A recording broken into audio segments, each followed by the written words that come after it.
I'm Pastor Desmond, a son of Bishop Ibe from Makenene. So I partake in this conference since yesterday, Tuesday. So I thank God for this conference. I thank God for the presence of God.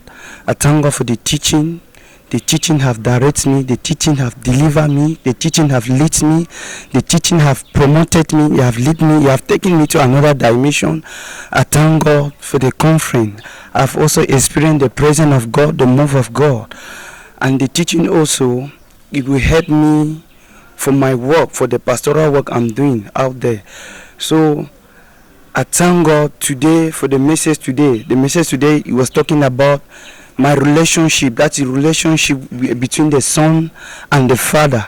So I really thank God. I was very happy for the message. I was very happy for the word of God, and even what the prophet shared yesterday. So what the prophet shared yesterday, it was very good. That is, it was the word of the time. The word yesterday was the word of the time. Yes, it talked about the word yesterday. It talked about growth. It talked about spiritual growth. It talked about relationship between men of God and the church and the people they are leading. It also talked about what men of God should do.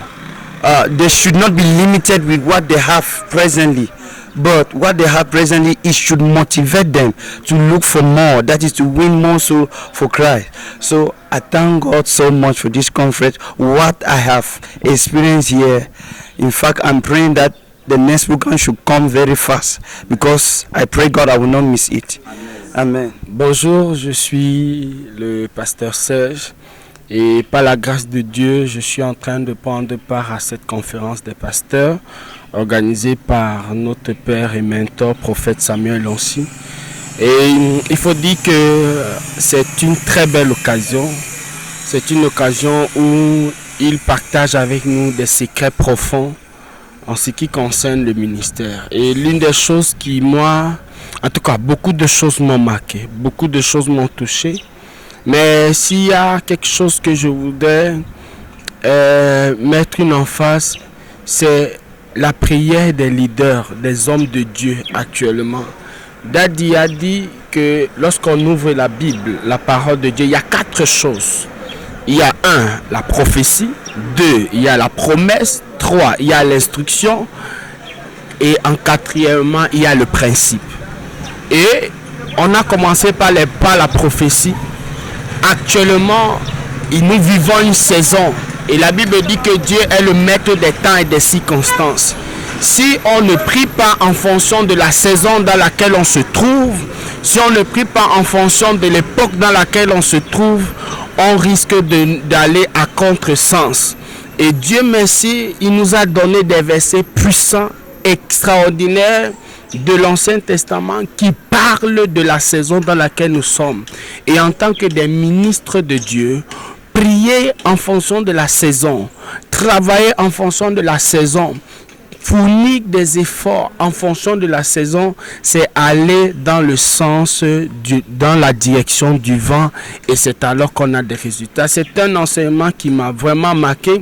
Et parmi les versets, par exemple, hier, il parlait il disait, c'est quoi, Ésaïe chapitre 2, verset 2, la maison de l'Éternel sera sur cette haute montagne et les nations, les peuples vont accourir. La vision de la fin des temps, comme le Seigneur expliquait par la bouche de son serviteur, c'est qu'en ces derniers temps, les gens ont tellement besoin de Dieu, les gens sont vraiment dans la soif de Dieu, que la maison de Dieu doit être un lieu où les personnes accourent, les personnes doivent venir massivement. Et pour que cette prophétie s'accomplisse, il faut qu'il y ait des gens qui prient pour ça et qui travaillent pour ça, comme il a été dit à Timothée. Dans 1 Timothée, je crois que c'était au chapitre 1, verset 18, il disait: Timothée, en fonction des prophéties qui ont été dites sur toi, travaille avec ardeur. Donc, nous devons travailler non pas comme battant de l'air, mais travailler dans la direction, travailler avec la prophétie de l'heure, travailler avec le mandat de l'heure, travailler avec la vision de l'heure. Voilà la plus grande richesse parmi toutes les richesses que j'ai reçues, que je peux partager avec ceux qui nous écoutent. Ok. Homme de Dieu, le deuxième jour de la conférence des pasteurs, le prophète a fait mention de quelque chose de tellement important, donc que le ministère repose sur les jeunes. Je ne sais pas si vous avez quelque chose à ajouter sur cela. C'est tellement vrai, c'est tellement fondé. Il est parti d'un verset.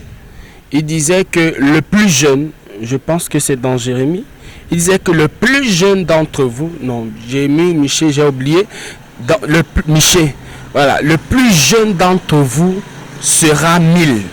C'est-à-dire, il a mis une emphase sur la jeunesse en disant, en faisant ressortir la vigueur, la ténacité, la perspicacité de la jeunesse qui est capable, un jeune qui lui seul, à cause de sa fougue, à cause de sa passion, parce que la jeunesse, c'est l'âge de la passion, c'est l'âge de la fougue, c'est l'âge de la vigueur. Un jeune avec sa vigueur qui est capable d'amener avec lui plus de 1000 personnes. Et il disait que c'est en ce moment qu'on est jeune. Et moi, ça vient me conforter parce que ce sont des expériences que j'ai eues. Par la grâce de Dieu, étant converti à l'âge de 15 ans, Dieu nous a donné la grâce depuis le secondaire à être des personnes qui évangélisaient. Je suis pasteur depuis ma classe de 3e. Donc, en classe de 3e, mes camarades, mes professeurs m'appelaient. Et par la grâce de Dieu, dans les établissements, on a créé ce qu'on appelle le club chrétien. Dans le club chrétien, c'était un rassemblement de tous ceux-là qui parlent de Christ. Catholiques, protestants, adventistes, pentecôtistes. Dès que tu parles de Christ, on était ensemble. Et le Seigneur a marqué des vies, sans compter les multiples croisades, les multiples évangélisations, les sorties, les camps de jeunes, les camps d'évangélisation, tous les concerts évangéliques. La jeunesse est celui qui est le fer de lance de l'église. Et les pasteurs de demain sont les jeunes d'aujourd'hui. Et si un jeune n'est pas dynamique aujourd'hui, il ne sera pas un bon pasteur demain. Thank you so much for this opportunity. I'm so grateful. Actually, what I've seen in this place is so great. I'm just too overwhelmed. And I'm so blessed that I had the opportunity to receive such teachings.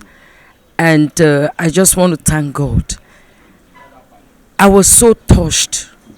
And the impression I have is that if all pastors or servants of God in Cameroon could really come and sit and spend this time like this in the presence of God and learn what I have learned, I believe the fire that will pick up in this nation, nobody will be able to quench it. Because the kind of teachings that are coming out, even 20 years back, I never got it. I've been in the Lord, but 20 years back, I never got it, what I'm receiving now. And I just bless God because I could be able to humble myself, a child, teaching the older people what they didn't heard before. It's a privilege.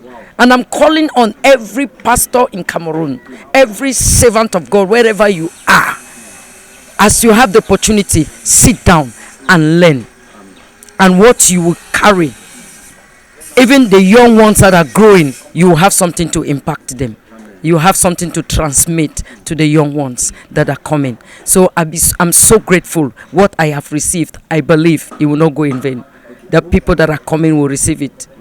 Wow. What I'm saying is that, and that is the most thing that has really kept the church in captivity and in bondage, in limitation in Cameroon, that they cannot really express themselves. And I believe heaven is crying because, you know, when we talk of the Lion of the tribe of Judah, a lion cannot give birth to a dog or to a goat. It's just like what we hear today, that is foolishness for people, for pastors or men of God fighting others. But you say there is a saying that says one hand cannot tie a bundle. it need to take the 2 hands, and that carries the 10 fingers to tie that bond, and it will be well formed and it will be strong. So one hand cannot do it. And so what the man of God said, one person can never build a nation. It means when we come together, the bond will be so strong, and that what will be built together, nothing will be able to scatter it or to break it. So that is what Cameroon needs, that the men of God, the pastors, should come together, and God uses whosoever he chooses. As God has chosen his servant, he may be a young boy, but God has endowed him and loaded him with the word that the nation needs. So I call on the nation that we should come together and stand with him and catch this fire and carry the same burden and go out, and the nation will become stronger. Thank you. Thank you so much, ma'am.